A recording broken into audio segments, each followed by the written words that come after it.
security, metaverse, dan teknologi-teknologi yang berkaitan dengan komponen-komponen tersebut di atas. Dan oleh karena itu izinkan saya memperkenalkan kelima beliau. Saya start pertama dari Bapak Adi Prasetyo. Pak Adi Prasetyo, beliau Senior Vice President Digital Innovation Solution PT Bank Sentral Asia Tbk. Pak Adi is a digital expert with more than 20 years experience in many aspects, especially digital banking. Jadi saya sengaja memperkenalkan CV ini secara baik karena ini menggambarkan beliau akan berbicara apa. Pak Adi sangat kontekstual di sini. He started his career as a management trainee in the private bank. He managed variety projects ranging from process automation, project management, and management information system. Jadi cukup terintegrasi dari upstream going to downstream. He moved to Permata Bank, jadi beliau step in di Permata Bank. Lalu kemudian beliau move to another bank, Mayapada, dan yang terakhir tentunya di BCA. Jadi sesuatu yang cukup kredibel bagi Pak Adi, Permata, Mayapada, dan Bank Sentral Asia. Dan sebelumnya beliau ikut membantu pengembangan dari Gojek to coordinate digital payment project between Gojek and their partners like banks, Visa, and Mastercard. Jadi kita berikan tepuk tangan buat Pak Adi yang akan nanti mengelaborasi kita tentang apa yang sedang berkembang di Bank BCA dan pengalaman-pengalaman beliau sebelumnya. Yang kedua saya ingin memperkenalkan Pak Erick Sugiono. Pak Erick Sugiono, Senior Solution Architect AMD ASEAN. Pak Erick lead Solution Design in ASEAN region, meliputi Indonesia, Malaysia, and Singapore. He sales focused technical leader. Primary mandate is to promote AMD solution to enterprise customers and enable partners to win on AMD technologies such as commercial client, data center, and DG GPU.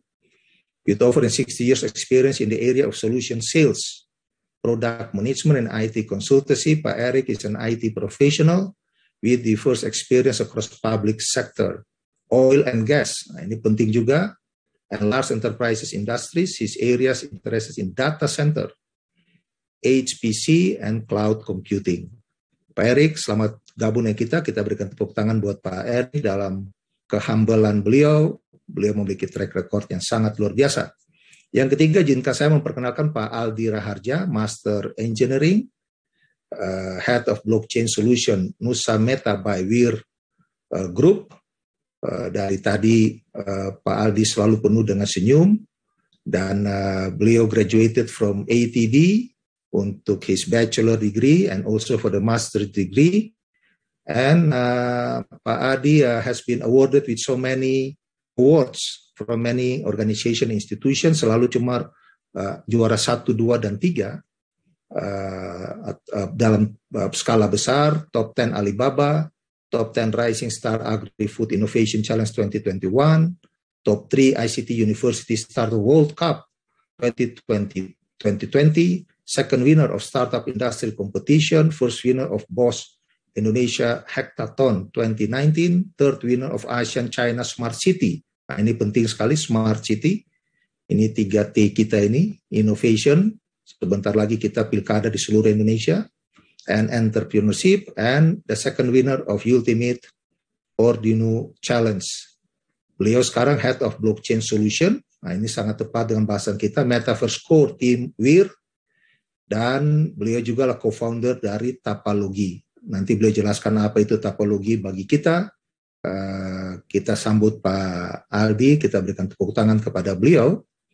Dan yang keempat, cukup banyak hari ini saya punya teman-teman hebat.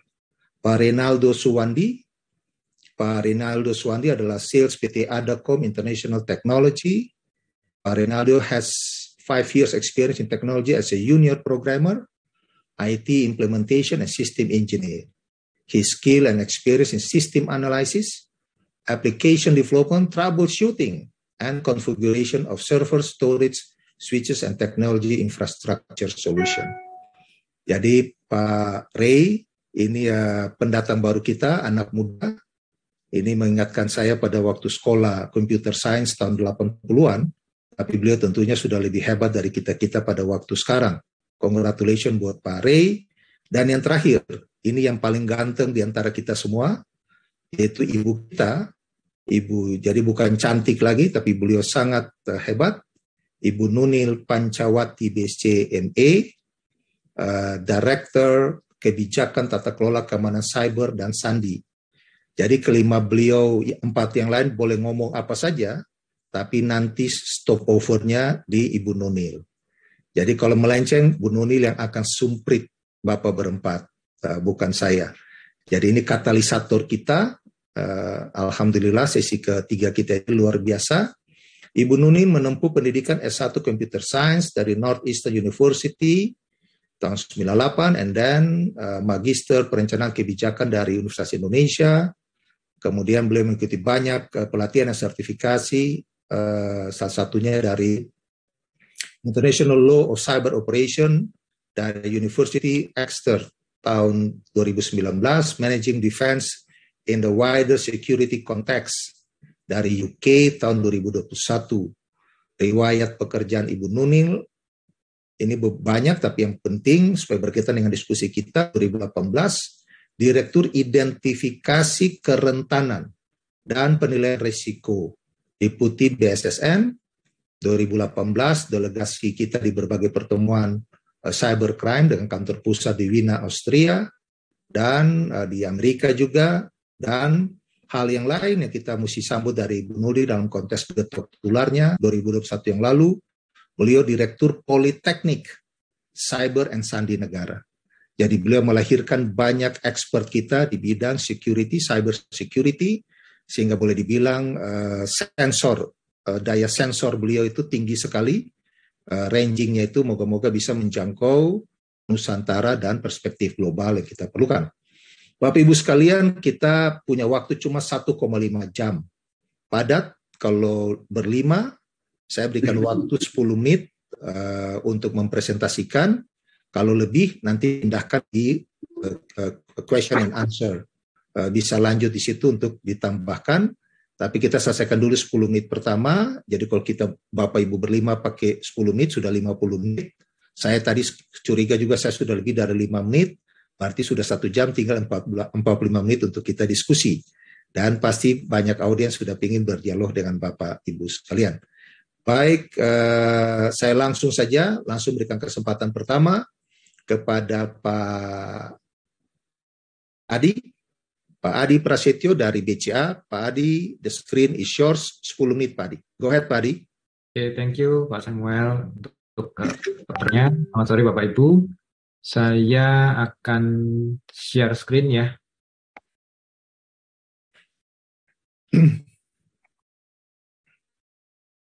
Oke, apakah sudah terlihat? Ya, Pak, terlihat. Oke, selamat siang Bapak Ibu, Pak Samuel juga. Terima kasih atas kesempatan yang diberikan. Nah, melanjutkan tadi Pak Samuel buka ya, jadi bicara mengenai ekonomi digital dan bagaimana kita membangun digital ekosistem. Kami dari BCA ingin memberikan sharing mengenai satu program yang kita namakan sebagai Sinergi. Nah, sebagai bentuk komitmen BCA bagi perekonomian digital Indonesia, sejak tahun 2019, BCA telah menyelenggarakan program Sinergi. Sinergi ini pada dasarnya merupakan platform yang diperuntukkan baik untuk kolaborasi antara BCA Group dan startup, maupun untuk pembentukan talenta-talenta digital. Nah, program ini memang kita desain untuk mendukung ekonomi digital Indonesia dari hulu ke hilir, di mana di hulunya Sinergi Academy dengan target pembentukan talenta digital, dan di hilirnya Sinergi Accelerator untuk membantu startup lokal Indonesia. Di slide berikutnya akan kita lihat pemaparan dari dua program sinergi ini. Nah, kita bersama pahami bahwa talenta digital atau people adalah salah satu aspek terpenting dalam transformasi digital. Untuk itu, melalui Sinergi Academy, BCA memberikan program beasiswa, jadi sifatnya CSR, bagi murid-murid yang ingin belajar mengenai IT. Kurikulum dari program ini juga kami desain sedemikian rupa supaya lulusan Sinergi Academy dapat siap bekerja di bidang IT. Tentu saja tidak hanya kami bekali dengan kemampuan teknis, tapi juga kemampuan interpersonal. saat ini dapat dilihat dari slide, kami telah menjalankan 5 batch dimulai dari tahun 2020. Bila Bapak Ibu perhatikan, di batch pertama itu dilaksanakan di bulan April hingga Oktober 2020, tepat di saat dimulainya pandemi di Indonesia. Kata kuncinya waktu itu adalah fleksibilitas dan adaptif. Jadi walaupun awalnya kita desain program pembelajaran ini adalah kelas tatap muka, offline, dengan diterapkannya PSBB saat itu, kita langsung switch program yang awalnya kita lakukan di kelas tatap muka di kota Jogja waktu itu ya, kita jadikan 100% online. Alhamdulillah batch pertama ini dapat berjalan dengan mulus dan meluluskan 40 siswa siap kerja. Dan bahkan sebelum kelulusan atau akhir program, beberapa siswa sinergi akademi sudah dapat bekerja di beberapa perusahaan yang berbasis teknologi. Ini sedikit target dan maksudnya siswa yang bisa join, kemudian benefit-benefit apa yang kita berikan. Kemudian sekilas tentang materi programnya sendiri. Ini berupa kelas bootcamp yang diadakan selama total 6 bulan dengan materi yang disesuaikan dengan kebutuhan pasar. Kita sesuaikan dari waktu ke waktu. Untuk materi, selain hard skill yang diberikan, dapat dilihat di layar, selain itu juga kita berikan materi soft skill. Nah, ada satu kisah sukses yang menarik dari salah satu lulusan Sinergi Academy. Waktu itu di batch pertama, saya ingat, ada satu siswa yang memiliki background pendidikan sebenarnya bukan di bidang IT, tapi di bidang public relation. Nah, setelah siswa ini mengikuti kuliah dia merasa passionnya bukan di public relation, tapi di bidang IT. Kebetulan saat itu dia mendengar program Sinergi Academy ini, singkat kata dia berhasil lolos seleksi masuk, kemudian belajar IT di sini, di Sinergi Academy.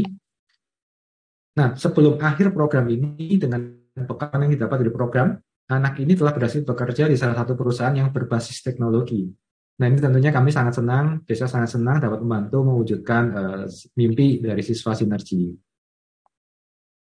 Ini sekilas mengenai pelaksanaan programnya seperti online class, ada beberapa materi pair programming, kemudian singkat aja, ini adalah kelas-kelas online yang kita lakukan juga team engagement. Hingga bulan Juli 2022 ini, kita batch-nya setiap tahun kita jalankan 2 batch, kami telah meluluskan lebih dari 200 siswa hingga batch keempat. Dan saat ini pun masih ada batch yang sedang berjalan dan kedepannya juga akan terus kita jalankan. Nah, tak kalah menariknya untuk yang berikut adalah paparan mengenai Synergy Accelerator. Synergy Accelerator ini intinya adalah platform inovasi yang disediakan untuk wadah kolaborasi dengan startup Indonesia. Melalui platform Synergy Accelerator ini, BCA mengundang startup lokal Indonesia, khususnya di bidang digital teknologi, untuk mengikuti program akselerasi. Kami mulai launching tahun 2019. Program ini dirancang untuk memenuhi kebutuhan dari startup peserta. Beberapa benefit juga dapat dilihat di layar, fokusnya kepada kesempatan untuk berkolaborasi. Jadi berkolaborasi bukan hanya dengan Bank BCA, tapi juga dengan anak usaha maupun grup usaha BCA lainnya. Hingga akhir 2022 ini kita telah jalankan 5 batch. Baru minggu lalu kita selesaikan demo day di batch terakhir, batch 5. Dengan total member kita memiliki 72 startup. Dari program yang telah kita jalankan ini juga terdapat real kolaborasi sebanyak 10 yang sudah terjadi. Selain itu, kita juga memiliki 2 co-working space yang ada di Jakarta dan di Yogyakarta. Berikut kriteria startup yang dapat join ke program kami, yang pasti startup lokal Indonesia dan yang mengusung teknologi digital. Oke, ini beberapa slide menunjukkan highlight dari program. Saya akan tampilkan cepat saja.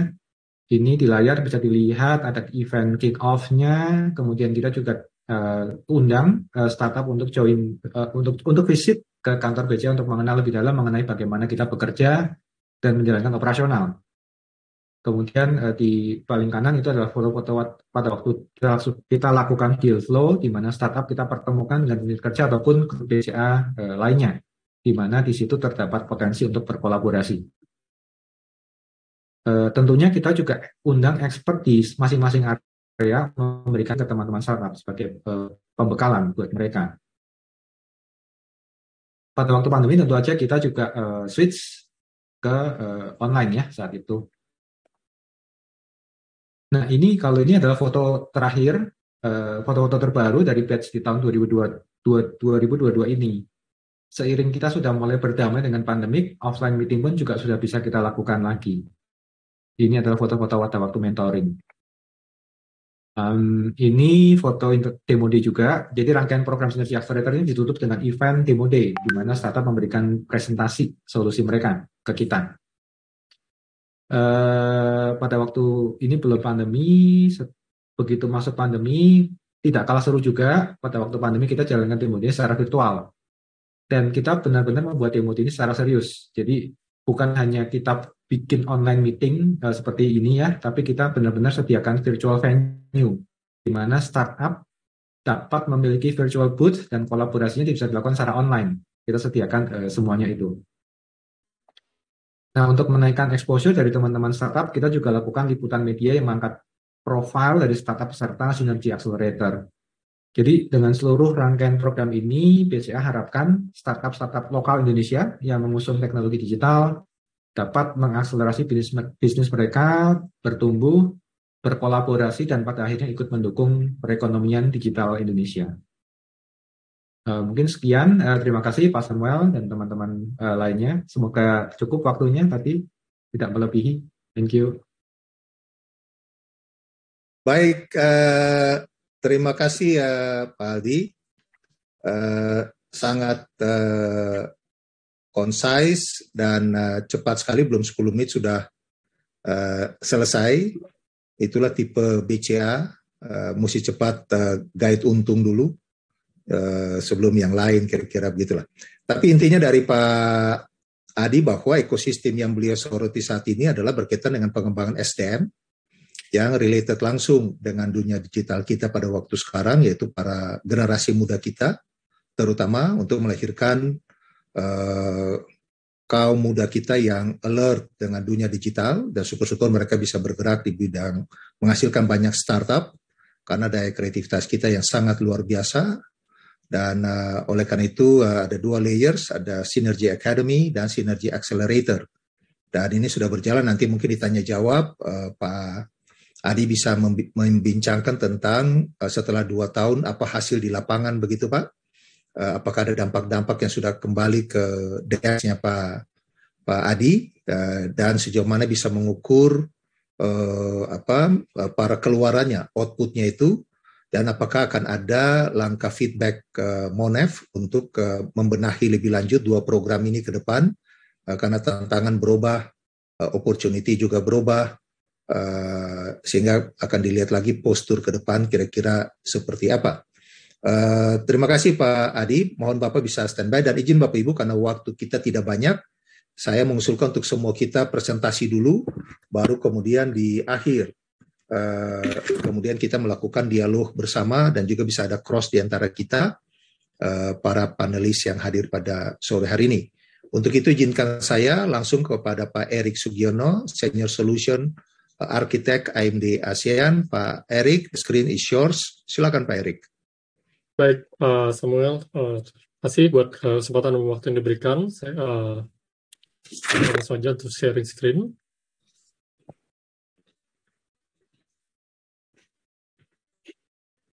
Oke, sekali lagi selamat siang, sore, Bapak, Ibu, para hadirin sekalian. Salam sehat, salam sejahtera buat kita semua. Perkenalkan, nama saya Erik, saya dari AMD Indonesia, dan kesempatan pada siang hari ini saya akan sedikit share khususnya solusi AMD, khususnya bagaimana kita mengakselerasi ya untuk solusi di area hybrid cloud, data science, dan AI. Ya, mungkin untuk Bapak Ibu yang sudah ada yang sudah familiar mengenai AMD, ada yang belum ya. Tapi di sini khususnya perkenalkan bahwa AMD kita ini sebagai penyedia teknologi core untuk di area CPU dan GPU ya, di mana di sini kita berkolaborasi dengan ekosistem partner baik di area hardware maupun software untuk memberikan solusi ya, khususnya bagi perusahaan, bagi bisnis perusahaan yang ada di sekarang ini. Dan apa relevansinya dengan AMD? AMD ini sekarang ini mungkin saya bisa analogikan sebagai brand ya, sebagai otaknya dari sebuah sistem. Ya, jadi kalau kita menggunakan suatu sistem ya, khususnya untuk sebagai solusi, khususnya dengan AMD ini kita bisa analogikan sebagai brand atau otaknya untuk bagaimana hal ini bisa mempengaruhi dari sisi kinerja, flexibility, security dan TCO. Oke, ini sedikit overview mengenai AMD, bahwa AMD sekarang ini adalah perusahaan teknologi yang sekarang ini leading di market. Ya, kita punya lebih dari 22.000 karyawan sekarang ini di seluruh dunia, dan kita mau punya kantor pusat di Santa Clara, California, di mana kita menempati posisi di posisi 226 di Global Fortune 500, 500 perusahaan terbesar di dunia.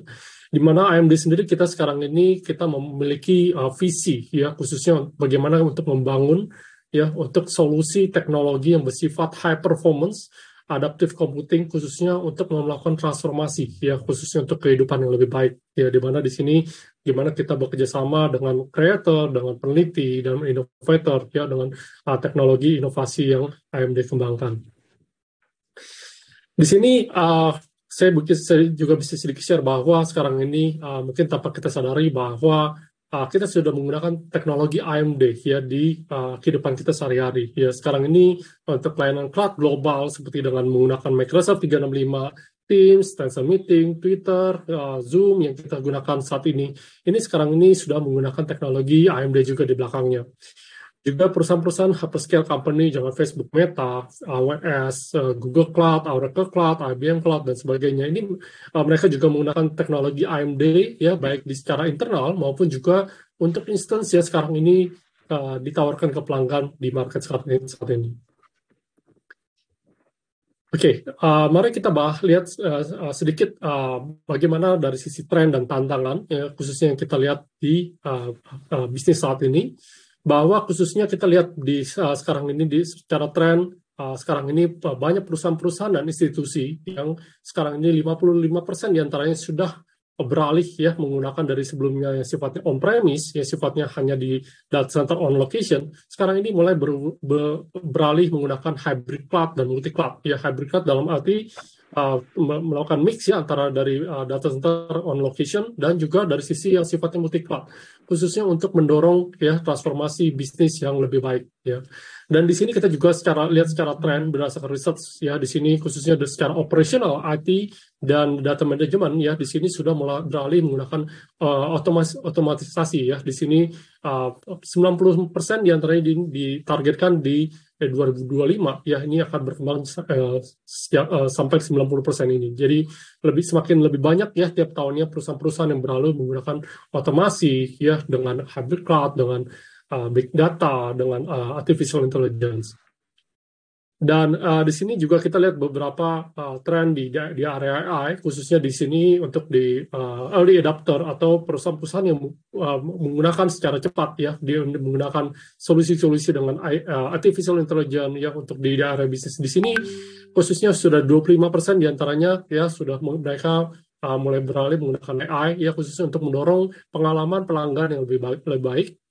Dan juga di sini kita lihat secara market size bahwa sekarang ini perusahaan-perusahaan sudah menggunakan solusi yang bersifat komputasi tingkat tinggi ya, atau high performance computing di sini. Dan di sini targetkan dari 2020 di 37,8 billion US dollar. Di sini sampai 2025 ditargetkan secara proyeksikan ini sampai 49,4 billion ya, jadi sekitar 30% dalam waktu 5 tahun. Ini salah satu proyeksi yang cukup besar, dan kita lihat secara komputasi, ya kebutuhan komputasi itu semakin meningkat. Dan kita lihat juga khususnya dari pemimpin bisnis sekarang ini, mereka sudah mulai memahami akan pentingnya ya untuk menggunakan data dan analitik ya, khususnya untuk melakukan akselerasi inisiatif bisnis ya, khususnya di sini kita bisa lihat pentingnya dengan data analitik ya. Sekarang ini kalau sebelumnya sebagai support system, sekarang sudah beralih sebagai core function ya, khususnya untuk mendorong revolusi digital dalam bisnis perusahaan. Dan di sini kita bisa summarize ya, khususnya dari sisi tantangannya, bahwa apa sih yang kita lihat dari perusahaan-perusahaan di sekarang ini, bahwa mereka bisa melihat bahwa sekarang ini perusahaan ketika sebelum di era pandemi ya mungkin dibandingkan dengan waktu pandemi dan dibandingkan lagi dengan new hybrid ya perusahaan-perusahaan harus melakukan adaptasi ya dan di sini melakukan transformasi bisnis ya untuk bisa tetap kompetitif ya. Di sini khususnya bagaimana perusahaan-perusahaan harus bisa melakukan ya mengeluarkan biaya ya untuk melakukan perubahan ya khususnya untuk tetap kompetitif. Dan di sini khususnya harus meningkatkan dari sisi fleksibilitas ya dan efisiensi ya kalau kita ngomongin di area IT, di area cloud, data center ya khususnya untuk mendorong transformasi bisnis yang ada. Dan kalau kita lihat juga di area dengan fleksibilitas dan efisiensi ini juga berimpact ya dari sisi resiko ya gimana dari resiko dari keamanan yang akan mungkin timbul yang semakin sekarang ini resiko cyber yang semakin meningkat ya. Jadi ini yang mungkin juga kita bisa lihat ketika pidato presiden ya di tahun 2019 ya di HUT RI di mana ditekankan bahwa ancaman cyber yang semakin meningkat dan di situ juga kita bisa lihat bahwa data personal adalah kekayaan nasional baru yang bahkan lebih mahal dari minyak dan bagaimana di sini ditekankan oleh Pak Presiden Jokowi untuk bagaimana kita harus meningkatkan governance ya dari sisi security ya baik dari sisi institusi maupun perusahaan-perusahaan bisnis perusahaan yang mencegah untuk dari sisi kebocoran data mencegah dari ancaman cyber yang semakin meningkat. Dan dari AMD sendiri di sini kita memberikan solusi ya di sini menggunakan salah satu core teknologi adalah dengan AMD EPIC ya di sini AMD EPIC untuk dari sisi prosesor yang di sini codename adalah Genoa. Ini adalah salah satu prosesor yang terbaru yang baru saja diluncurkan di beberapa minggu lalu ya di mana di sini didapatkan sebagai prosesor tercepat saat ini ya dengan di area S86 CPU di mana dengan teknologi AMD sendiri di mana di sini kita bisa mendorong dari sisi kinerja ya dari sisi soket dan per core ya dia sampai 96 core dengan di sini proses node yang paling advance 5 nanometer. Dan di sini kita juga mendorong nggak hanya dari sisi kinerja, tapi juga dari sisi input-output scalability ya maupun throughput ya dengan memori bandwidth dan capacity yang besar. Dan juga pasti juga kita mendorong dari sisi security dengan confidential computing. Ya nanti saya akan jelaskan lebih lanjut apa sih yang perannya ada khususnya kita mendorong dari sisi security. Dan di sisi lain, di sini AMD juga mengeluarkan teknologi terbaru di area GPU untuk akselerator data center, di mana di sini juga untuk mendorong ya untuk di area HPC ya big data untuk artificial intelligence, machine learning ya khususnya di sini dengan AMD kita menggunakan khususnya dari sisi open ecosystem ya di sini dengan AMD ROCm dan di sini kita mempunyai teknologi yang sekarang ini unggul dari sisi arsitektur ya dari sisi performance dan dari sisi efisiensi. Nah, dari sisi solusi di sini kita bisa lihat khususnya AMD kita berkolaborasi dengan ekosistem partner ya baik di sini kita lihat dengan beberapa vendor khususnya di area virtualisasi dan hyperconvergence. Erik tinggal 1 menit Pak Erik izin. Ya, baik Pak. Dengan HPE, Microsoft, Nutanix, VMware, di mana di sini kita bisa memberikan keunggulan dari sisi density dan performance. Dan di sini kita bisa lihat secara world records bahwa dengan AMD kita punya lebih dari 300 world records ya rekor dunia baik di berbagai area data management, infrastruktur maupun aplikasi bisnis yang ada. Nah, ini lebih detail dari sisi security bahwa khususnya AMD mengeluarkan platform yang namanya AMD Infinity Guard ya khususnya untuk mendorong pertama dari sisi enkripsi, dari sisi memori enkripsi, dari sisi virtualisasi ketika kita menggunakan virtualisasi seperti contoh dengan virtual machine ya dan maupun perlindungan dari sisi malware dengan AMD Shadow Stack. Nah, ini mungkin sedikit sampel ya kalau kita lihat bahwa khusus dengan AMD EPIC ya khususnya kita bisa memberikan ya khususnya dari sisi TCO, CAPEX dan OPEX dari sisi bisnis perusahaan yang lebih baik ya khususnya ketika compare dengan teknologi yang ada di market saat ini. Contohnya di sini bahwa dengan kalau dengan non AMD dibutuhkan 17 server dari sisi compute, namun dengan AMD EPIC di sini hanya membutuhkan 7 server compute ya di mana di sini dari sisi perusahaan bisa melakukan efisiensi dari sisi dari sisi capex ya, dari sisi server yang lebih sedikit, power dan cooling yang lebih sedikit, dan juga dari sustainability sampai 54% lebih baik ya. Di sini kita bisa lihat secara lebih detail. Dan dari sisi ekosistem, kita bisa lihat bahwa sekarang ini AMD kita berkolaborasi lebih dari 100 hardware platform seperti dengan HP, Dell, Lenovo, Asus, Supermicro, ASRock. Dan sekarang ini dengan AMD sendiri kita punya lebih dari 100 instance di cloud ya, dengan AWS, Google Cloud, Azure. Dan sekarang ini kita juga berkolaborasi dengan software provider ya yang ada di market saat ini, lebih dari 100 provider yang sudah certified, yang sudah proven di market seperti dengan Nutanix, VMware, Microsoft, Oracle, dan sebagainya.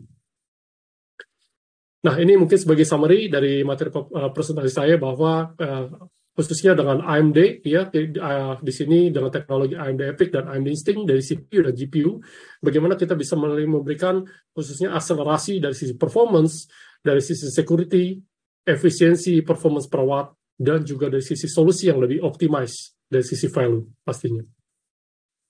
Baik. Terima kasih. Saya kembalikan. Terima kasih Pak Erik. Jadi AMD ini kita bicara tentang advanced micro devices yang cerdas. Tadi Pak Erik sampaikan mungkin the latest version dan kompetitif, sudah memiliki nilai-nilai keekonomian yang terukur berbanding dengan apa yang existing sekarang, dan menyangkut berbagai area pelayanan juga yang cukup luas dengan backup hardware dan software serta services yang tentunya diharapkan memadai, dan tentunya penggunaan dalam suatu ekosistem yang cukup besar dan kompleks. Tinggal mungkin nanti dalam tanya jawab nanti Pak Erik bisa jelasin saat ini sudah diadopsi di mana saja di Indonesia, sehingga bisa menggambarkan kepada kita sekalian tentang endurance-nya dan performance berkaitan dengan para pihak yang sudah menggunakan AMD di Indonesia. Baik Bapak Ibu, sebelum saya pindah kepada Pak Aldi, mohon juga mengamati bagian tanya jawab yang ada di screen kita, sehingga nanti Bapak Ibu bisa untuk menjawabnya pada waktu Q&A. Dan bagi para audiens, para penanya, tentunya akan diberikan hadiah oleh Abdi. Oleh karena itu, sampaikanlah pertanyaan-pertanyaan Anda untuk memperkaya diskusi kita pada hari ini, dan sekaligus membuat hubungan Anda dengan Abdi makin erat lewat engagement event maupun hadiah-hadiah berkualitas yang disampaikan. Baik, saya lanjut ke panelis yang ketiga. Saya persilakan Pak Aldi Praharja. Ini kita akan melihat performance line yang lebih boleh kita bilang lebih human touch dalam berbagai aksentuasi produk dan servicesnya. Pak Aldi, 10 menit, saya persilakan Bapak. Baik Pak, terima kasih. Selamat sore, selamat pagi, dan selamat malam. Mungkin kalau ada yang dari berbeda zona waktu. Nama saya Aldi, saya Head of Blockchain Solutions dari Nusameta by Weir Group. Izin untuk sharing screen. Kita akan membahas tentang metaverse dan blockchain, dan value propositions dan juga challenge-nya. Sebetulnya mungkin kalau kita kan mulai berbicara dari historinya, sebetulnya mungkin ini sekedar sharing juga bahwa sebetulnya metaverse ini bukan sesuatu yang baru, bukan sesuatu konsep yang baru kemarin sore, dan mungkin memang sudah ada dari tahun 1935. Sebetulnya kalau kita lihat ada novel namanya Pygmalion Spectacles yang pada ceritanya itu tokohnya itu bisa masuk ke dunia metaverse dengan hanya memakai kacamata atau spectacles gitu. Dan kalau misalnya kita tahu sekarang ada VR ya, yang kacamata untuk immersive experience itu juga bukan hal yang baru, karena tahun 1956 ada namanya Morton Heilig menciptakan VR machine pertama yang bernama Sensorama. Nah, dan jika kita juga berbicara tentang eksplorasi di dunia maya, itu juga bukan suatu hal yang baru, karena tahun 1978 MIT membuat virtual tour untuk kota Aspen yang namanya Aspen Movie Map. Nah, jadi dari cerita-cerita ini itu berkembang terus sampai ke konsep daripada metaverse yang kita tahu mungkin konsep dari novel yang bernama Snow Crash yang dari Neil Stephenson. Padahal sebetulnya konsepnya sudah ada jauh-jauh hari dari tahun 1935 ketika Stanley Weinbaum bikin juga novel yang namanya Pygmalion Spectacles. Nah, lalu kenapa misalnya pada tahun 2003 tuh ada juga metaverse? Mungkin bapak-bapak ibu-ibu di sini yang juga dulunya masih bermain game tuh, yang dulu bermain game tahun segituan tahun 2003, kita tahu ada yang namanya Second Life tuh, misalnya ada platform yang bernama Second Life. Lalu kenapa tidak se-booming sekarang gitu ya? Pertanyaan itu mungkin bisa dijawab dengan melihat sekilas bagian ini milestone dari histori metaverse dan supporting teknologinya.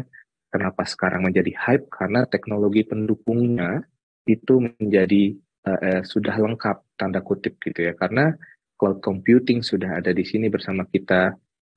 AI sudah ada di sini bersama kita, blockchain sudah ada di sini bersama kita, dan juga konsep-konsep lainnya yang mendukung konsep metaverse seperti di tahun 1935 atau 1992 oleh Neil Stephenson itu gitu.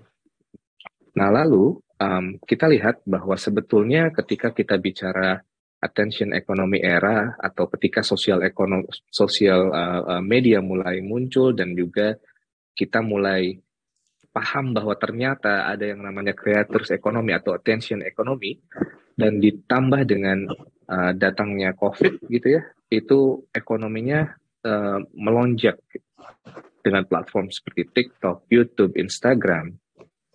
Itu menjadi suatu indikasi bahwa dunia kita sekarang sudah berbeda. Era kita sekarang sudah mulai bergeser dari yang non-digital ke digital gitu.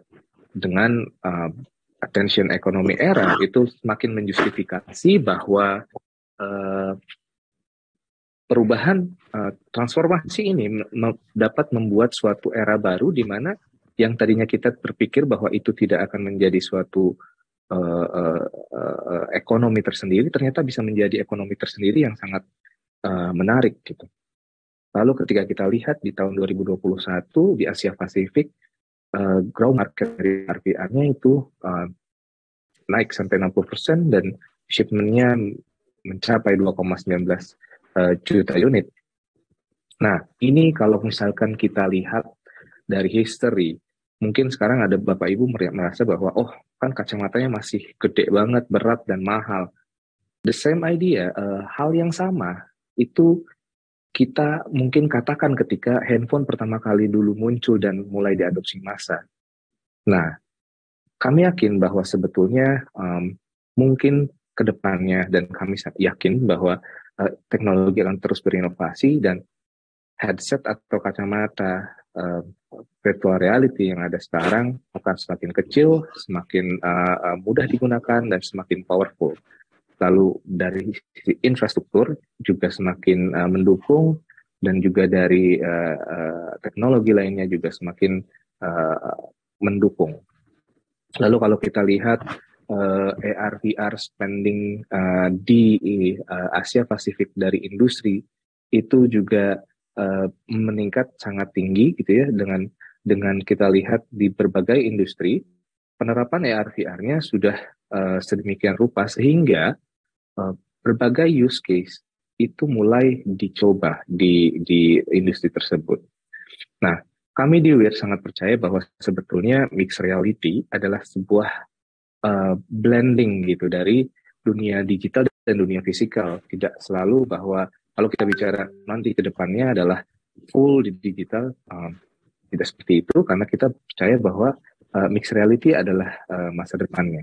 Nah, mixed reality ditambah AI itu adalah metaverse. Lalu kita juga di WIR percaya bahwa consumer experience atau pengalaman dari konsumen itu di Web3 itu direpresentasikan oleh metaverse. Nah, kalau kita lihat bahwa generasi muda di Asia itu menjadi kekuatan yang sangat besar gitu ya, dan juga most notable things is Indonesia akan menuju ke Indonesia emas, di mana usia produktif di Indonesia akan sangat banyak gitu ya, melebihi usia-usia lainnya. Dan pada saat ini Generation Z konsumsinya terhadap OTT itu sangat tinggi.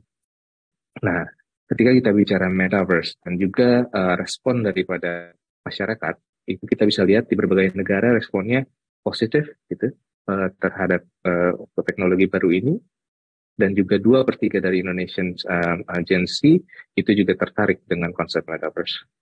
Nah, ketika kita lihat bahwa sosial media muncul, attention ekonomi muncul, semua hal yang berbau konten menjadi ekonomi baru, yang mana mungkin ke depannya tipenya akan menjadi semakin immersive dan juga interaktif.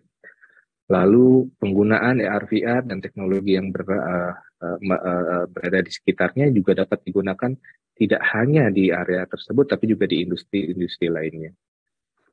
Kalau kita lihat dari sisi marketing, kita bisa lihat bahwa beberapa brand sudah mulai muncul di metaverse dan sudah mulai menampakkan eksistensinya, dan itu menjadi suatu channel baru dari mereka untuk menggait konsumen.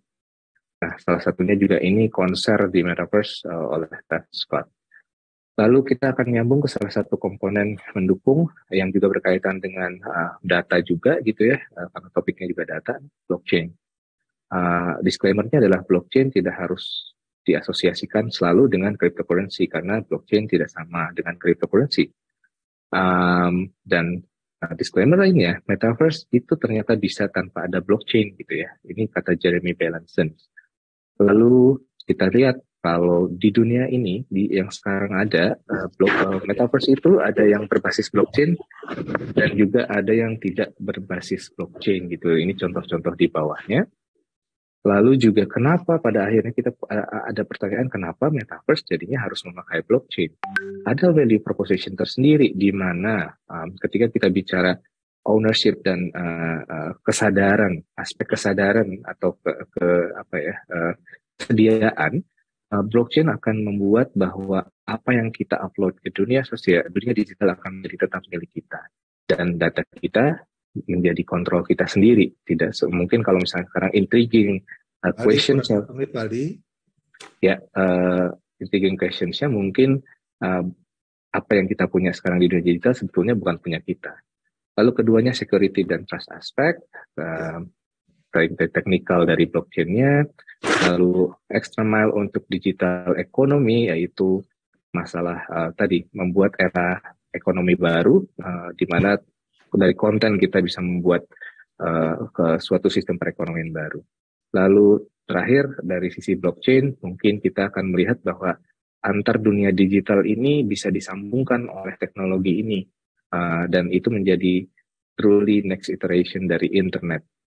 Itu seperti itu sih. Terima kasih. Oh, ini ada satu lagi blockchain challenge, yaitu scalability dilemma yang mungkin lebih teknikal teman-teman, di mana blockchain memiliki salah satu challenge yang kita semua masih akses sampai sekarang, di mana kita hanya bisa memilih 2 dari 3 aspek ini. Terima kasih, Pak. Luar biasa.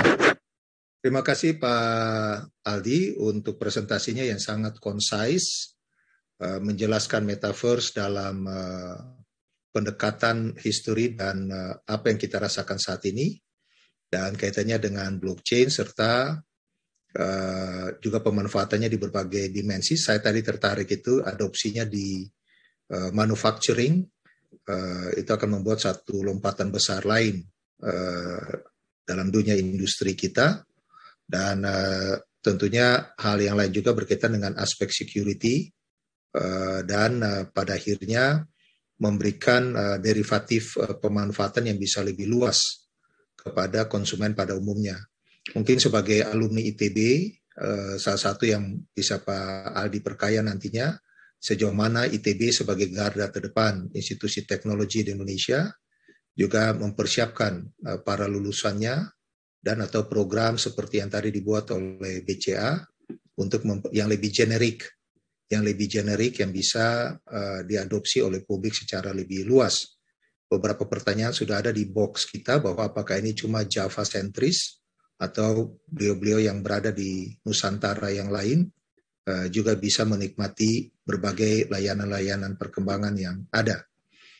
Luar biasa Pak Aldi, nanti bisa bercerita lebih lanjut tentang pemanfaatan derivasinya yang sekarang sudah diadopsi oleh berbagai generasi kita, terutama generasi Z kita. Baik, kita lanjut ke panelis yang keempat, Pak Ray Suwandi dari Adacom. Ya. Pak Ray, the screen is yours. Saya silakan Pak Ray. Ya, saya izin untuk share screen. Oke.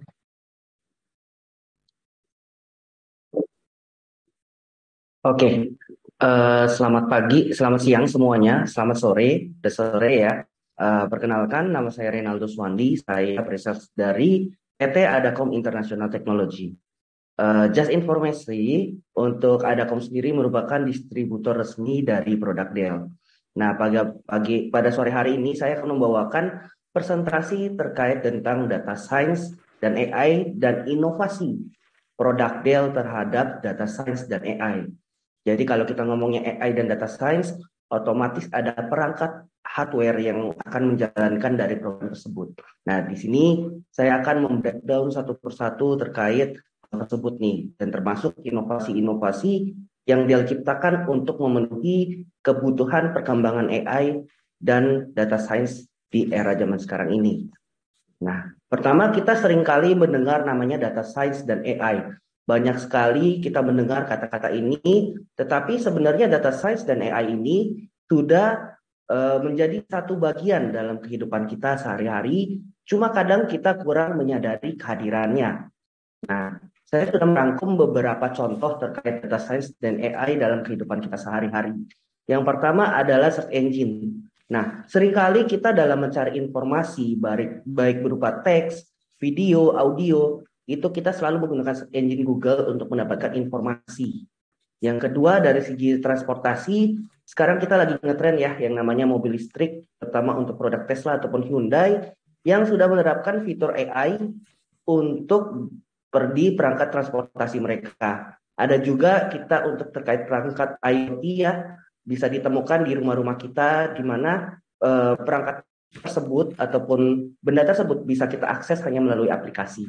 Ada juga kita pasti semuanya punya media sosial ya, baik TikTok, Instagram, Facebook, yang dimana seringkali kita gunakan sebagai media mencari data atau mencari informasi tentang sesuatu yang tren, baik itu restoran, tempat makan, ataupun berita-berita yang sedang hangat gitu kan. Ada juga terkait e-commerce. E-commerce biasanya kita gunakan untuk mencari kebutuhan dan keperluan kita. Nah, ini adalah rangkuman terkait data science dan AI. Sebenarnya sudah ada dari kehidupan kita sehari-hari, cuma kadang kita kurang peka atau kurang menyadari kehadiran mereka ini. Nah, kalau kita ngomong AI secara kehidupan sehari-hari, otomatis AI juga pasti memiliki manfaat lain di bidang lain, yaitu salah satu manfaatnya yaitu yang sangat signifikan di bidang bisnis, terutama dalam bagian manajemennya nih. Nah, ini saya rangkum beberapa manfaat AI dan data science dari sisi bisnis. Yang pertama adalah automation. Dengan adanya AI dan data science dalam bidang bisnis, otomatis perusahaan dapat meningkatkan produktivitas, kualitas, dan proses bisnis menjadi lebih efisien. Membantu perusahaan untuk menciptakan layanan yang lebih fleksibel untuk konsumen. Perusahaan dapat melakukan pemecahan masalah dengan lebih cepat, lebih tepat, dan bisa membuat keputusan yang lebih baik. Dan juga perusahaan bisa menjadi lebih bonding, lebih dekat dengan customer dengan mengetahui perilaku customer itu seperti apa, dan bisa membuat strategi baru untuk terkait penawaran terhadap customer. Nah, ada juga beberapa aplikasi dari benefit AI dan data science dalam bidang bisnis itu, ada 3 contoh, yaitu ada CRM, ERP, dan chatbot untuk terkait inovasi AI di dalam AI dan data science dalam bidang bisnis. Nah, tadi kan kita udah bahas nih, kita udah tahu AI dan data science ini ada dalam kehidupan sehari-hari, ada dalam bidang bisnis juga. Cuma kalau kita ngomong AI dan data science, itu pasti kita gunakan dalam bentuk aplikasi, yang dimana aplikasi tersebut pasti mempunyai perangkat ataupun platform untuk menjalankan aplikasi tersebut. Nah, maka dari itu ketika adanya aplikasi, adanya perangkat, otomatis ada namanya konsumsi data. Tetapi pada hari ini saya akan memfokuskan terkait di mana ketika ada aplikasi dibutuhkan perangkat ataupun hardware yang di mana bisa mumpuni menjalankan untuk terkait aplikasi tersebut, yang di mana yaitu AI dan data science. Nah, di sini kita memiliki berbagai macam inovasi nih. Kita ada inovasi dari server, storage, switch, dan berbagai macam solution appliance. Nah, akan tetapi inovasi kita sudah mencakup berbagai macam untuk workload kebutuhan menjalankan AI dan data science, mulai dari business application, analytics, AI machine learning, deep learning, high performance application, data analytics, hingga containers. Nah, di sini kita akan masuk terkait pembahasan tentang server terlebih dahulu. Nah, di sini kita ada portofolio dari produk server kita yang dimana dapat menunjang terkait kebutuhan AI dan data science untuk kebutuhan perusahaan Bapak dan Ibu. Nah, yang pertama kita ada spesialisasi server khusus, yaitu server tipe rugged yang dimana ini sudah memiliki sertifikasi militer, cocok digunakan untuk di lingkungan yang berdebu, tahan guncangan, dan tahan untuk di suhu terpanas dan suhu terdingin. Ada juga server yang khusus untuk GPU optimized yang ini cocok banget untuk di mana workload terkait AI dan data science. Karena kalau kita ngomong AI dan data science, otomatis ada data-data berupa gambar ataupun video yang akan di-rendering. Nah, ada juga beberapa tipe server kita yang cocok untuk digunakan AI juga yang berbentuk rack server. Nah, untuk seri tertingginya ada di R750 dengan prosesor Intel, dan untuk seri tertingginya di seri rack ada R7525 dengan AMD EPYC. Dan kita ada juga 2 unit tipe server yang cukup unik, yang dimana kalau kita ngomong penerapan AI dan data science, otomatis kita perlu namanya data center. Akan tetapi untuk sebuah implementasi data center itu biayanya otomatis sangat tidak murah. Nah, maka itu kita ada menyediakan sebuah konsep server yang dimana cocok digunakan untuk colocation, yang dimana colocation itu kita numpang ataupun menyewa data center di tempat lain. Nah, otomatis kalau kita numpang, minjem atau menyewa, otomatis setiap segala berbagai macam aspek itu akan dikenakan biaya. Nah, maka di sini kita ada 2 tipe, yaitu C-series yang dimana satu chassis bisa hingga muat 4 node server. Ada satu server lagi, MX750C, dalam satu chassis bisa 8 server, include dengan 6 switch di dalamnya. Oke, nah kalau kita ngomong terkait server, apalagi dengan security ya, otomatis di zaman sekarang security ini kan lagi cukup hits ya, karena banyak isu-isu terkait security. Kita dari sisi inovasi server, kita nggak hanya mementingkan inovasi dari segi performance, tetapi kita mementingkan dari segi security juga, yang dimana banyak user kita yang terlalu berfokus terhadap firewall dan endpoint. Akan tetapi mereka sebenarnya tidak fokus secara hardware, karena pada dasarnya terkait security, serangan itu bisa terjadi dari luar, dari dalam. Nah, maka itu kita dari Dell, kita berfokus untuk dari security juga. Kita ada 2 fitur utama dari server kita bisa melakukan protect dan bisa melakukan detect. Nah, setelah tadi kan kita udah membahas nih, kita udah tahu inovasi AI terhadap Dell tentang servernya, tapi di sini kita akan masuk dari sisi storage. Nah, ini ada tiga tipe storage kita yang umum dicari oleh user kita pada umumnya, yaitu ada PowerVault MA, yang dimana storage ini lebih mengutamakan untuk capacity. Ada juga seri Unity yang lebih mengutamakan dari segi performance, yang dimana sudah support full SSD dan support untuk 2 protokol, yaitu NAS dan SAN. Ada juga seri storage kita yang paling tertinggi, yaitu PowerStore, yang udah support full disk NVMe. Jadi semua workload yang dibutuhkan oleh user ataupun customer kita bisa dihandle dengan seri tertinggi kita di PowerStore. Karena totally dia sudah full NVMe, otomatis lebih cepat dibandingkan yang seri Unity. Nah, kita sendiri Dell untuk memenuhi kebutuhan terkait AI dan data center, otomatis ada banyak aspek yang harus diperhatikan. Nggak cuma dari server, nggak cuma dari security-nya, nggak cuma dari segi storage, tapi dari segi networking-nya. Nah, di sini kita di Dell, kita ada juga beberapa inovasi dari segi networking, yaitu kita start dari seri N, kita ada switch management, kita ada switch core, ada switch store juga, start dari 10G sampai yang terbesar di 100G. Nah, di Dell ini juga kita kan setelah membahas terkait namanya AI, terkait namanya data science, semua berbasis aplikasi dan membutuhkan hardware ataupun perangkat untuk menjalankan aplikasi tersebut. Nah, kita di Dell nggak hanya memiliki inovasi server, switch, dan storage, kita ada beberapa Pak Ray. ya, kita ada juga beberapa inovasi, yaitu solusi terkait appliance yang dimana sudah best practice dan sudah bisa langsung digunakan ketika datang ke konsumen kita. Nah, berikut beberapa solusi dari kita, ada VMware, Microsoft Azure, OpenStack, dan AWS. Dan berikut customer kita juga nggak usah khawatir terkait produk mereka apabila terjadi permasalahan, kita juga mengcover untuk warranty. Berikut untuk terkait jenis-jenis warrantinya juga. Oke, paling itu sekian dari saya. Terima kasih. Baik, terima kasih Pak Ray. Jadi dari 4 narasumber kita makin terlihat sinerginya. Kita lihat tadi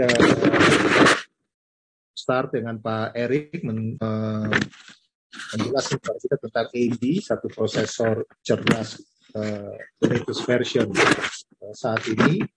Ya, sama juga dengan apa yang disampaikan oleh Pak Ray tadi.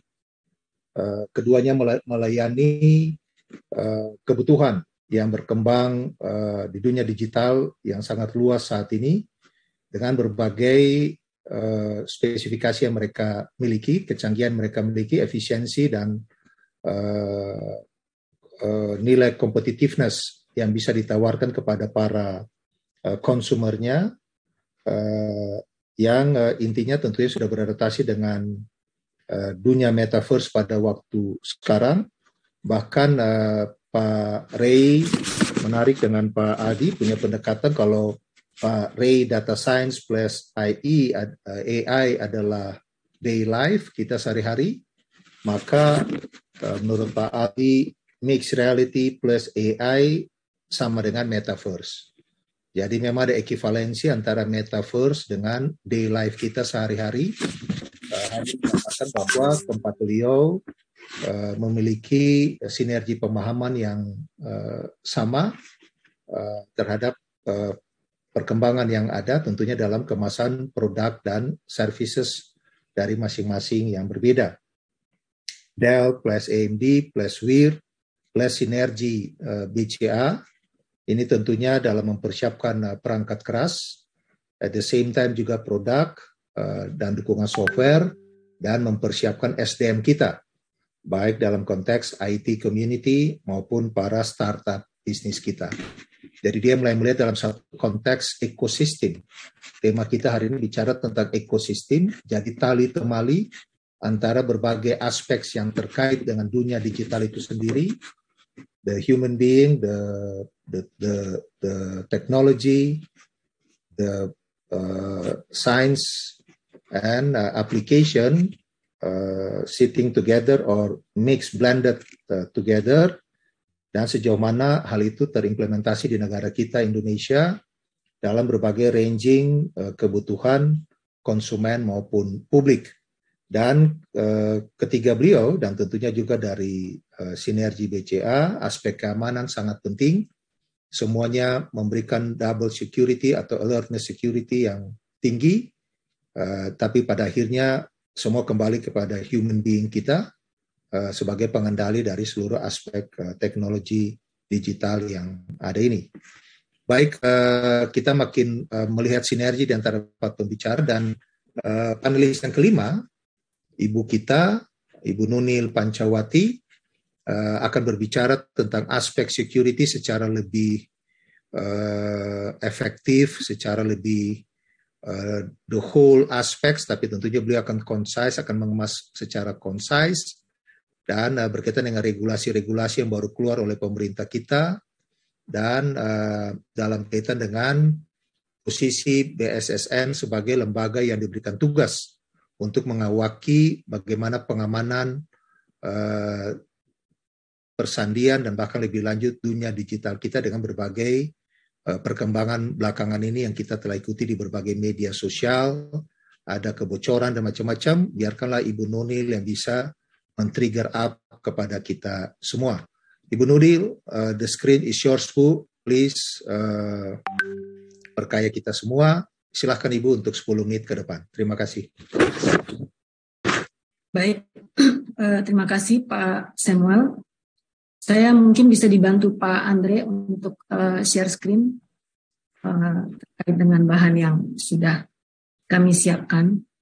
Jadi apa yang sudah dilakukan teman-teman yang disampaikan para narasumber tadi menjadi tantangan bagi pemerintah bagaimana bisa mengawal dan mewujudkan ekosistem terkait dengan ekonomi digital ini lebih baik. Lanjut Mas, jadi oleh sebab itu pemerintah telah mengeluarkan salah satu regulasi yang memang dibutuhkan, yaitu terkait dengan pelindungan infrastruktur informasi vital. Jadi sebenarnya kita semua berada di ruang yang sama ya, ruang siber. Kalau di ruang fisiknya sudah pasti, tapi sekarang ruang siber itu sudah hampir ada semuanya. Ini sebenarnya fakta-faktanya kita bisa lihat dari survei ABGI, salah satunya yang di sebelah kanan bawah ini. Kita sudah 77% lebih dari populasi Indonesia itu terkoneksi ke internet. Kalau ada data tambahan lanjutan, segala kelompok usia juga sudah aktif di internet dengan kepentingan yang berbeda-beda. Dalam hal ini tentu pemerintah perlu hadir untuk membuat tata kelola, regulasi, atau pedoman atau apapun supaya kegiatan setiap warga negara di dunia maya itu lebih produktif dan lebih membawa ekosistem yang baik bagi kita semua. Lanjut. Nah, ini salah satu ilustrasi yang bisa kami sampaikan bahwa tantangannya tidak kecil. Berdasarkan anomali traffic di tahun 2021 itu sudah terjadi 1,6 miliar. Kalau dari analisis lebih lanjut, bermacam-macam insidennya, ada yang malware dan sebagainya, dan serangan-serangan yang terjadi banyak menyerang di sektor akademik, swasta ya, teman-teman juga mungkin perlu aware dalam hal ini, dan juga pemerintah daerah. Sebenarnya ini beberapa sektor-sektor yang perlu didorong oleh pemerintah supaya lebih siap sehingga serangan tidak menimbulkan dampak yang dapat merugikan minimal bagi organisasi masing-masing. Dalam Global Cyber Security Index yang dikeluarkan oleh ITU, komitmen pemerintah sudah optimal, sudah mencapai 95% dari seluruh negara-negara yang ada di dunia. Namun secara teknis dalam tataran cyber security, Indonesia masih relatif perlu didorong. Kita masih sekitar 40% ya, kalau itu mungkin kita baru sekitar 2/5-nya gitu. Jadi perlu didorong. Dan ini tidak bisa dilakukan oleh pemerintah sendiri. What Helix harus bersama-sama berkolaborasi, baik itu pemerintah, terutama pelaku industri, dan juga komunitas, Bapak Ibu sekalian dari masyarakat. Lanjut.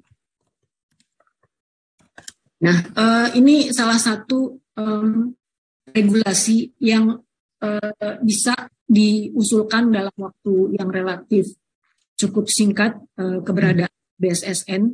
Kalau dipikir-pikir, sebenarnya kita perlu undang-undang terkait ketahanan dan keamanan siber. Namun pembahasan undang-undang itu relatif sulit karena harus bersama-sama dengan DPR, sehingga BSSN bisa mengupayakan dalam bentuk peraturan yang di bawahnya, dalam hal ini peraturan presiden. Karena hampir semua orang sudah beraktivitas di internet.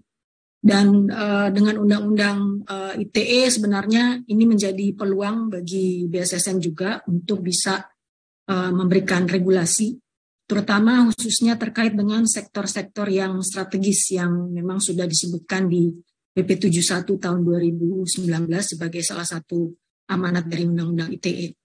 Dan pengaturan presiden ini terkait dengan pelindungan infrastruktur informasi vital. Kalau mungkin selama ini kita sudah mengenal kriteria objek vital, Nah, beberapa objek vital itu mereka sekarang sudah banyak yang terkoneksi dengan IT. Jadi tidak hanya OT, operasional teknologi, tapi juga dengan IT.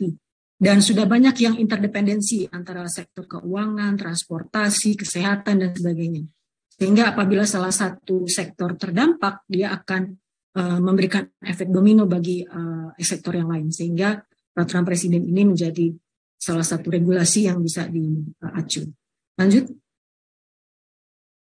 Nah, ini sedikit gambaran regulasi terkait dengan keamanan siber sebagai bentuk komitmen pemerintah dan kehadiran pemerintah untuk mewujudkan ruang siber yang relatif aman sehingga tidak memberikan dampak negatif secara global.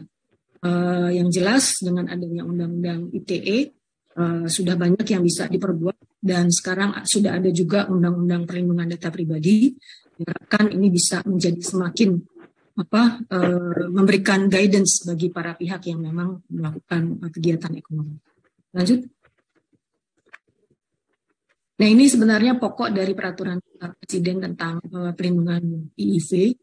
Ada 8 sektor strategis yang sudah ditetapkan. Sektor administrasi pemerintahan, pembinaannya adalah BSSN sendiri. Ada sektor pertahanan oleh Kementerian Pertahanan, sektor transportasi oleh Kementerian Perhubungan, keuangan ya termasuk perbankan di dalamnya, tapi tidak hanya perbankan. Pembinanya adalah BI dan OJK. Kemudian sektor kesehatan tentu Kementerian Kesehatan, sektor SDM Kementerian SDM, sektor TIK ini teman-teman sekalian ya pembinanya adalah Kementerian Kominfo, dan juga sektor pangan pembinanya adalah Kementerian Pertanian. Dan tidak menutup kemungkinan akan ada sektor strategis lain yang memang perlu ditetapkan oleh pemerintah. Tujuannya adalah untuk melindungi keberlangsungan perekonomian, gitu. Jadi supaya semuanya berjalan dengan sesuai dengan tata kelola yang baik. Lanjut. Nah, ini gambaran bagaimana keterkaitan antara infrastruktur IT dan OT, ada interdependensi antar sektor sehingga memang perlu ada regulasi terkait dengan perlindungan IIV. Secara umum terkait dengan pelaksanaannya adalah terkait dengan manajemen risiko, pengukuran maturitas dan sebagainya. Lanjut. Nah, ini yang diharapkan dengan pengaturan ini bisa mendukung kepentingan siber di skala nasional. Karena apabila ini bisa dipedomani oleh teman-teman sekalian di masing-masing sektor, banyak manfaat yang bisa diambil. Antaranya bagi hasil analisis terkait dengan mungkin tanda kutip insiden atau deteksi dini, kemudian bagaimana apabila terjadi insiden, bagaimana melaporkan, terus penanganannya, dan juga pemerintah serta pihak-pihak yang memang kompeten bisa memberikan asistensi untuk perbaikan-perbaikan dan penanggulangan insiden. Lanjut. Ini yang memang perlu diperhatikan sebagai tindak lanjut ke depan, tidak hanya pemerintah saja, diharapkan World Helix yang lain juga mengambil peran, baik itu pelaku usaha, akademik maupun komunitas. Antara peraturan presiden ini memberikan sedikit gambaran mengenai tata kelolanya, kemudian bagaimana pengelolaan SDM-nya, dan juga pola koordinasi maupun pola kolaborasinya. Lanjut. Nah, mungkin demikian yang bisa kami sampaikan, selanjutnya bisa diskusi lebih lanjut. Ini ada satu quote dari Bapak Persandian Indonesia, kehilafan satu orang saja cukup sudah menyebabkan keruntuhan negara. Artinya kelalaian seseorang itu sangat memungkinkan bisa menjadi keruntuhan bangunan, kalau bisa dianalogikan seperti itu. Demikian Pak Moderator, Pak Samuel, terima kasih. Baik Bu Nunil, terima kasih untuk penjelasannya sangat padat, mempick up sejumlah isu sangat terakhir dan penting di dunia cyber security kita. Dan quote yang terakhir itu ada ungkapan yang mengatakan titik terkuat kita ada pada titik terlemah kita. Jadi memang makanya kalau kita lihat juga di pertanyaan-pertanyaan itu, Bapak Ibu panelis, banyak pertanyaan yang datang dari wilayah Nusantara yang lain yang ingin merasa bagian dari berbagai percakapan kemajuan pada sesi kita hari ini, yang diharapkan bisa hadir juga di belantara Nusantara yang lain. Dari apa yang disampaikan oleh Ibu Nunil tadi, undang-undang sudah kita punya, ada ITE, ada perlindungan data pribadi, dan terakhir berkaitan dengan BSSN sendiri dan tugas-tugasnya, berkaitan dengan Perpres 82 2022, dan BSSN tidak bisa sendiri, dia butuh pendekatan helix yang banyak, perguruan tinggi, usaha, masyarakat luas, pemerintah itu sendiri. Ada 8 prioritas yang we must say hyper security yang butuh untuk kita proteksi secara ketat, tapi tidak berarti bahwa di luar 8 itu tidak penting untuk tidak dijaga sekuritasnya. Dan yang menarik dari salah satu slide Ibu Nunil adalah pendekatan physical security versus cyber security. Nah, ini titik tengah setimbangnya ini seperti apa? Dalam praktek-praktek kita itu terjadi seperti apa gitu, sehingga kita bisa melihat bahwa antara physical security dengan cyber security itu bisa mix dalam balancing yang pas, karena pada akhirnya aktor itu adalah manusia itu sendiri, kecuali malfunction dari IT, tetapi itu sesuatu yang masih merupakan secondary priority rather than we talking about the human behavior. Baik Ibu Bapak sekalian, kita akan masuk kepada sesi tanya jawab. Pada sore hari ini di screen kita sudah banyak sekali pertanyaan-pertanyaan secara umum dari apa yang ada di screen Q&A, tapi sebelumnya saya ingin sampaikan bahwa bagi Bapak Ibu peserta webinar ini, absen akan diedarkan oleh panitia, dan nanti kemudian Bapak Ibu bisa mengisinya, dan akan ada diberikan sertifikat bagi para peserta. Silakan menunggu, diharapkan kita bisa berada sampai dengan selesai sesi 3 hari ini, karena juga akan ada pengumuman pemenang bagi para penanya dan partisipan lainnya. For the international participants from abroad, so you also can be wait for a while to have the form to be filled in, and then about the certificate, it will be also provided for you through your email address. So be patient, and then we will see how the organizing committee will taking care of all the things. Baik Ibu Bapak sekalian, kita lanjut ke tanya jawab. Tanya jawab ini pada dasarnya Bapak Ibu panelis adalah datang dari beliau-beliau yang sudah pakai IT, sudah pakai beberapa hardware kita, bahkan ada dari beliau-beliau yang sudah menggunakan Dell sehari-hari, tapi tentunya butuh pengembangan lanjut, merasa bahwa Dell cukup baik, butuh melihat Dell bisa spread all over daerah-daerah secara lebih luas. Ada yang ingin mau mengenal ADM secara lebih dekat, kira-kira performance AMD secara lebih dekat, sehingga bisa tahu apa plus minus yang bisa kita dapat dari AMD. Ada satu pertanyaan yang populer pada saat ini, mengantisipasi kelangkaan chipset di dunia, bagian dari trade war antara US dan Tiongkok, ada juga produsen dari Taiwan dan seterusnya. Ini kira-kira bagaimana dengan situasi produsen-produsen prosesor kita, seperti tadi baik dari Dell maupun dari AMD. Dan yang lain berkaitan dengan pada akhirnya itu dari aspek infrastruktur atau aspek hardware. Tapi ada yang lain pertanyaan-pertanyaan yang sangat human. Terasa apa yang kita bincang ini masih jauh api dari panggang terhadap situasi bangsa dan negara kita, masyarakat kita di belahan Nusantara yang lain.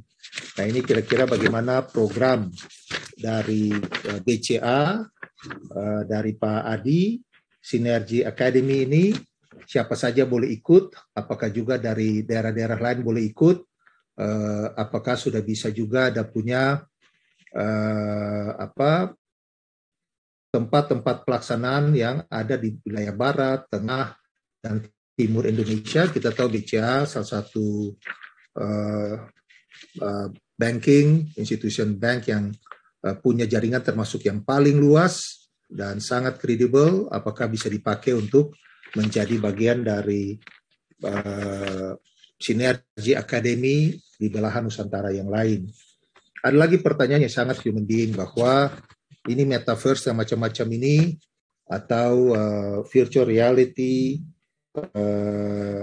ini augmented reality membuat anak-anak kita makin tercerabut dari kehidupan sosial mereka. Mereka punya behavior makin mulai tidak human, social contact dengan sesama makin turun. Dia makin hidup di augmentednya sendiri.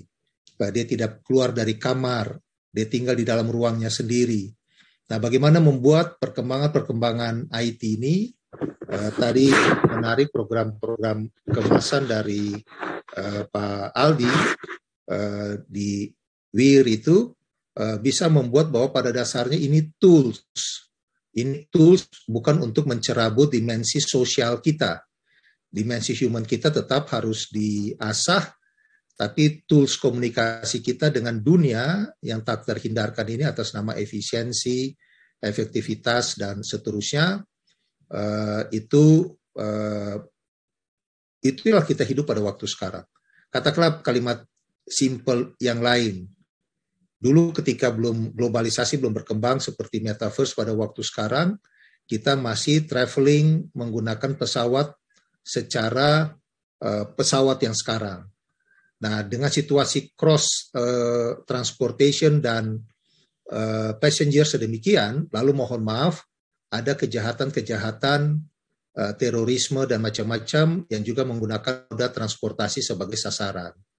Tapi sekarang ketika kita lebih banyak stay di satu lokasi tapi berhubungan dengan dunia, mungkin jenis kejahatan juga menjadi berbentuk lain. Dia mungkin tidak physical attack directly, tapi dia mungkin mengganggu dimensi-dimensi yang lain. Nah, kecanggihan-kecanggihan gangguan keamanan ini kiranya menurut Bapak Ibu bisa dibincangkan juga, terutama bagi Bapak berempat bisa memperkaya Ibu Nunil berdasarkan apa pembahasan di produk dan teknologi yang Bapak berempat punya serta services yang dibuat oleh Pak Adi. Itu kira-kira aspek security seperti apa yang bisa menjadi masukan juga kepada BSSN sehingga bisa dilihat secara lebih totalitas. Karena kita mau Indonesia yang maju adalah juga Indonesia yang tetap human, yang tetap bersolider. Jadi bukan cuma di linkage oleh IT dan digital equipments, tapi at the same time Nusantara ini masih punya solidaritas bersama antar anak bangsa. Nah, sejauh yang lain adalah tentunya di dimensi dunia bisnis, sejauh mana produk-produk Bapak-Bapak, AMD, dan juga apa yang dipunyai oleh Pak Ray, itu sudah bisa diadopsi oleh perusahaan-perusahaan kita, apakah cukup enak diadopsi atau mempunyai tantangan-tantangan, apakah butuh certain kriteria atau leveling tertentu di Indonesia, baru produk Bapak berdua dengan prosesor yang sangat canggih pada waktu sekarang ini diadopsi. Dan bagi Pak Aldi, produk-produk apa lagi yang Bapak rasa dalam konteks metaverse kita bisa dipersiapkan atau akan bakalan terjadi ke masa depan? Bapak tadi menjelaskan mata rantai sejarah, sesuatu yang sebenarnya tidak terlalu asing karena besok pagi sudah ada lagi satu produk atau lompatan lain di dunia metaverse kita yang kita harus siap untuk terima, dan sejauh mana BCA sebagai salah satu penyangga dan pelayan publik kita di bidang banking dan ekonomi bisnis bisa melihat ini sebagai proses juga untuk mendekatkan konsumennya dengan berbagai perkembangan IT digital yang ada, sehingga masing-masing bapak-bapak dan ibu juga punya komunitas atau ekosistem baik sendiri maupun interlink di antara berlima dan maupun komunitas bangsa dan negara Indonesia pada umumnya. At the same time, we are part also with the global community as well. Jadi kita nggak bisa mengatakan Indonesia terpisah dari dunia, kita bagian utuh dari juga perkembangan dunia saat ini. Baik, saya berikan kesempatan ke Bapak-Bapak untuk bisa saling bersaut-sautan saja, tidak ada yang spesifik kepada salah satu, tapi saling memperkaya satu dan yang lain semenjak kita sudah mengikuti semua presentasi berlima. Saya persilakan dulu kepada Pak Aldi karena sudah agak tunggu lama dari tadi juga. Pak Adi, silakan Pak Adi bisa memperkaya kita lebih lanjut Pak Adi tentang program-program BCA lebih lanjut dan bagaimana Bapak melihat kecanggihan yang dipresentasi oleh Pak Erik dan Pak Ray serta pemanfaatan lebih lanjut oleh Pak Aldi dalam konteks dengan metaverse kita untuk membangun satu ekosistem. Dan akhirnya security. BCA sangat aware dengan soal security. Ini kira-kira Bapak ingin memperkaya Ibu Nunil seperti apa? Silakan Pak Adi. Silakan Pak Adi Prasetyo. The screen is yours, Pak. Oke, thank you. Dan Bapak Ibu juga berarti presentasinya, dan sepertinya memang kita semua ngeling semua ya, jadi kita bisa bareng kolaborasi.